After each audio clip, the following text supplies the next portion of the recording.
Oxford on East 72nd Street in Manhattan in Residence 37 AD. This 3,000 square foot home was completely reimagined by renowned interior designer Björn Björnsson. Today, we're sitting down with Björn to learn how this space came together and what makes it different from a typical renovation. Björn has an incredibly diverse background. Born and raised in Iceland, educated in Denmark, and now one of the most sought-after interior designers worldwide, with over 30 years experience furnishing luxury homes and hotels. His work's been published in the New York Times and top design publications. And not only is he a master of style in both contemporary and traditional, Björn is a leader in the interior design community and a supporter of many charities. And we're very lucky to have him here. Björn, thanks for being here. Thank you. That was huge. I don't know what to say anymore. Yeah. Now remind me, what are some of the top publications you've been in? Florida Design, interior design, I guess. Avenue, Lux magazine. A lot. Yeah. It's a lot. Yeah. You know, Björn, when I was looking through your portfolio, they're all very different. Mm-hmm. Yeah. I think the very nature of what you do means they're going to be very different. Mm-hmm. But there is a unifying sense that I get out of all of them. And then I learned kind of what your design philosophy was. And I think that kind of helps explain that. Would you mind telling us what that is? Normally what I do is I sort of design the space around the client. Mm-hmm. I normally don't repeat or have a stamp that I can just draw on and say, okay, this apartment is going to look like Margaret's apartment, or right. Whatever. Yeah. So that's my sort of goal, is to make sure that the apartment is going to look like your apartment, not my apartment or Margaret's apartment. So my philosophy is such that I don't know. I'm more like a free spirit. I don't know what else to say. No, I like that. I think that. I mean, I don't think too much about the how to create something, but just create it.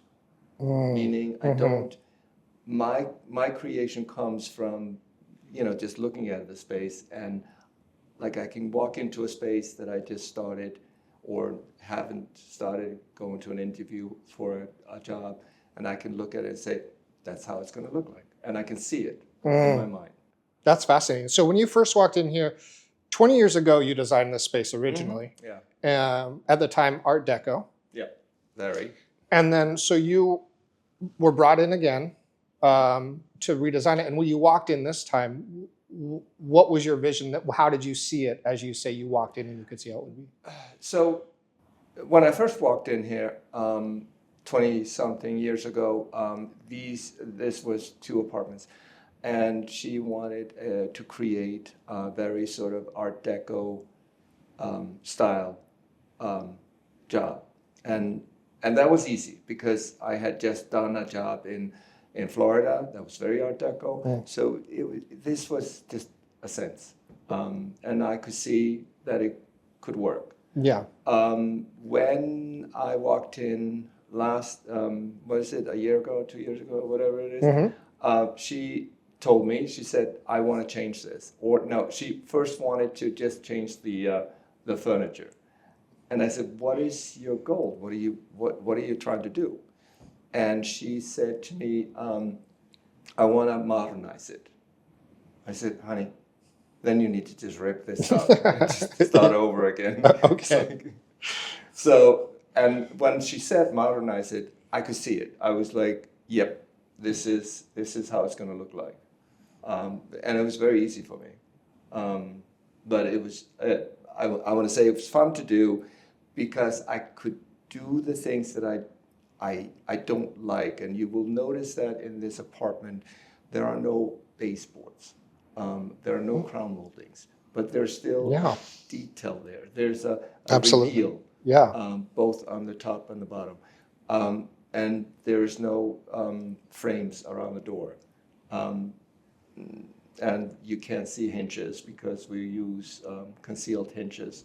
So it's very sort of, it looks simple, but it has a lot of details. This is as much details as the other one, totally different way.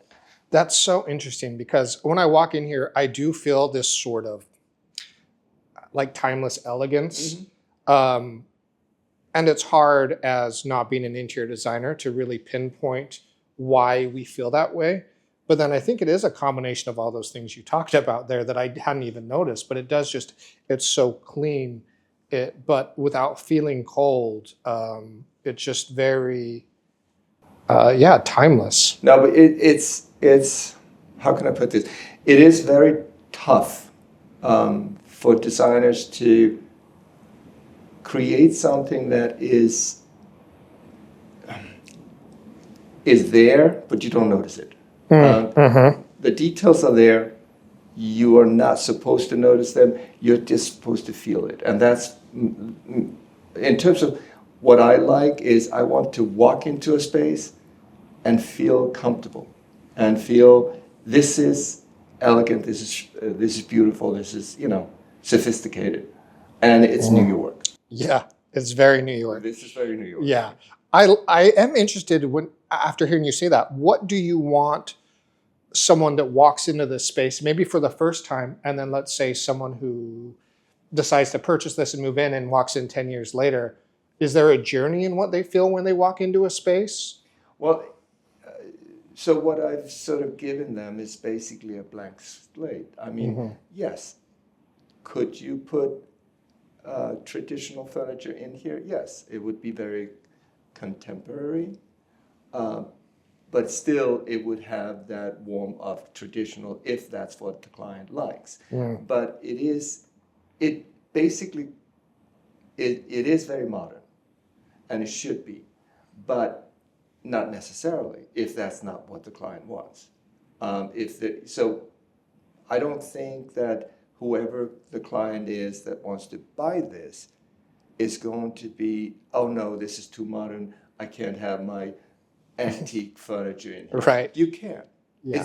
It's going to be an amazing space with just that, antique or modern. So I liked most of my spaces that I do, you can do whatever you want to do. There's nothing that, okay, if you move this, I mean, for example, we moved the lamp from here. I mean, there was a lamp here that we thought didn't look good. So I'm just saying, let's just do something else. Yeah. I mean, that's fine.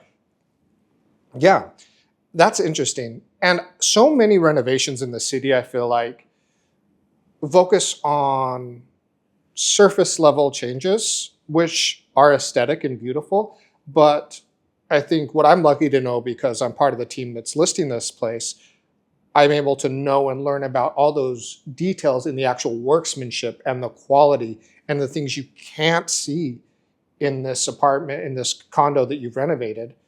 Can you tell us about some of those hidden things that just show the quality of the workmanship that you chose to put in here? So the quality of I mean, I mean, we've gone all the way into the HVAC system, changed that out, have a new system throughout. It is, the HVAC system is connected to the steam, the building steam system, so that's a good thing. It's not a dry heat, so it's actually very good. It's concealed, so you don't see it. The small moldings, or not the moldings, but the reveals that I was talking to you about, instead of the baseboard molding, sorry. And that goes both from the top of the wall to the bottom. Yeah. That's created, and actually, to tell you the truth, the contractors are not very fond of that detail because they have to be perfectly straight with their cutting. There's nothing to hide. You can't hide anything. Yes. It's all there. Like using, like for example, the heated floors are very good. And also the floor, because it's stone, we needed a double layer of insulation, sound insulation or sound membrane, as they call it, and water membrane throughout. Because normally buildings here in New York want you to have the water membranes in the kitchen and bathrooms. That's where the water is. But I normally put it throughout. It's just something that I like to do as a standard system when I'm doing a job. Well, and I think that's those luxury details Yeah. that really elevate it to. And the concealed light coves. This one here is not this is a reversed light cove, so it's not a light cove. It's a I don't know how to say it, or a reversed. yeah. So and you don't see the strip of light. You don't see anything. It's just lit up. Now, Bjorn, are there any design features that you are especially proud of in Residence 37 AD? I love the simplicity of the bathrooms and the kitchens, but they're still very, very, very functional, but they're very simple and very nice. The kitchen details are, these are custom cabinets, so they're not made to order or they're just really custom and designed custom. So there's very beautiful pullouts and interiors for the drawers. That I'm proud of having done. Love the floor. Love the stone floor. Big fan of the floor. Yeah, I love the floor I'm too. Huge fan of it because it took me a long time to find that because I wanted a very large surface. I was curious about that, on if there was a inner dialogue going on how big of a tile, what size, what color. Like I had envisioned actually to do a concrete floor, but that wasn't really, the building wasn't very fond of that. So this is where I got, really, and these are the biggest ones that I could find. I think they're 4 foot by 4 foot or something like that. So they're big. And I love these tiles. And they look like the concrete that I had in mind. They do look like, when I first walked in, it's, they're, you almost get that sense, that feel that they're concrete. Yeah. They really expand, open the space, dry your eye throughout it. Yeah. And that's what makes this apartment clean and simple. Elegant, sophisticated, but simply clean, whatever you call it. Simply clean, I like that. Simply clean. Simply clean. I also love about this space, when you're talking about the blank space, is because of the neutral concrete looking tiles in the floor, these large walls with the beautiful recessed lighting, I just think speak to the customization that the homeowner can do. Like a massive piece of beautiful art will just pop on these walls. That was a lot of the things that my client and I spoke about, because I really wanted her to look at some nice art if she was going to sell. If she wasn't going to sell, then I wanted her to do that. But so when we were staging it, I wanted her to get these things and just put them on the wall and call it a day. But she was afraid of have to fix it afterwards or whatever it was. That's valid. So I just said, okay, fine. Sometimes you have to give up. Yeah. I mean, I would love a giant, I just think like a huge piece of art on that wall would be incredible. No, it would. Yeah. And I had just the art for it, so, what style was it? It's comes from Nancy Hoffman Gallery. It's called the Four Season Water. And it's sort of, it's a paint, but it's basically, you could see like the water and the four seasons going. Oh, that's beautiful. It was amazing. Yeah. So I'll look it up later. Let's talk about your choices on the specifics, on why you chose to do the Murphy door hinges and the other hinges you chose and the hardware and small things like the light switches are lower than traditional. And were these sort of things, how did you go about those decisions? So most of the, so I created my own kind of, I know that there's a standard for electrical heights, switch height, things like that. I felt for me, it was too high. Not that I was little or short or whatever. I just felt that it was like, this is not the way I want to lift my hand and close, I was thinking I could just sort of do this and the light went on, or just casually just like low effort, just touch it. So they're all 36 from the floor, and the electrical outlets are normally put into a baseboard, because that's where I had a problem with it when I used to use baseboards, is that the electrical outlets were always like 12 or 13 inches above the floor. It just felt uncomfortable and didn't make to a good, like I couldn't do what I wanted to do on the wall. And the same thing with the switches. They have to be, everything has to be in one, as close to each other as possible. Yes. So we can use the rest of the wall for art. I love that. That's one thing. And the other thing was something about lights. I don't remember what you were asking me. But was there a decision? Let's talk about lights. What was your thought process on lighting the space?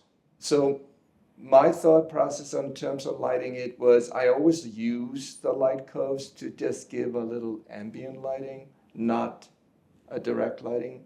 And then I use the LED downlights through a sort of a general, but always on a dimmer. That's true. They're all on dimmer. Everything is on dimmer. It's very important. And I can tell you one thing. It's a stupid thing, but there was this older decorator when I first came to the United States, and she said to me, "Just know that you look a lot better with a dim lighting." So I live my life by that. Yeah. So so I was like, okay, and she said, "But just have that in mind when you're designing something. Dim lighting is always good." So okay, so that was it. Yeah, I believe that. But yes, normally, and I normally keep it bright in the bathrooms as well as in the kitchen, but always on a dimmer. Always on a dimmer. Yeah. Björn, thank you so much for being here. I do have one final question for you, but before I ask, where can folks find you if they'd like to work with you? You can find me at bjornbjornsson.com, and as well as well, basically, I think that would be the best way to find me, bjornbjornsson.com, or under ASID Designers of New York, things like that. But I think the best way, bjornbjornsson.com. Final question for you. You've designed luxury homes throughout the world for 30 years plus. What makes this residence, 37 AD, here in the Upper East Side of Manhattan, super unique? What makes this different? Funny that you asked me that question. So when I first did this job, it took a long time, and we finished it up. Everybody's happy. And I went on to do other stuff. And I was on my way to sort of say, okay, I'm not really going to do too many jobs, and I really don't want to, do too many repeats. But our relationship, or my relationship with this client, has sort of been ongoing and been very love-hate. Okay. Let's just put it that way. Okay. I mean, yeah. But when she asked me to come, I thought, why not? I'll come and see it. And yes, when I got in here and she she started telling me what she wanted to do, or she was going to do this and this. I said, no, just rip it out, just do it. Let's just do this job. And and I love doing stuff that if I fall in love with something, I want to do it. And I fell in love with this, redoing it again, because it needed help. Yeah. I mean, it's beautiful. It was beautiful at that time, but it needed help for this time. Well, it's interesting how much, as a designer, your taste would change and evolve yourself, and your personal quirks and preferences and ideas and creativity probably evolve so much. Yeah. And creativity is my sort of, I love creativity only because I see things and I always can work on it and say, okay, if I take this and put it into this apartment, it's going to look much better, or or we can do it this way or that way. I love doing that. There are very few clients that I've had, but I've had many that have basically said, you do what you want to do. And, I've worked with clients and I've done over 20 homes for them, and they always let me do what I want to do. And they always love it because it's always different.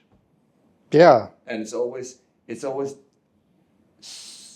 sort of working around them, not working on my vanity, which I don't think I have. But anyway, I don't know. Well, Bjorn, I love this space. I love your work, and I'm very grateful you were able to join us today. Thank you so much for being here. You're very welcome. And please reach out to Bjorn if you would Thank you. like some of this incredible work in your own space. Thanks, Bjorn. Thank you. Thank you.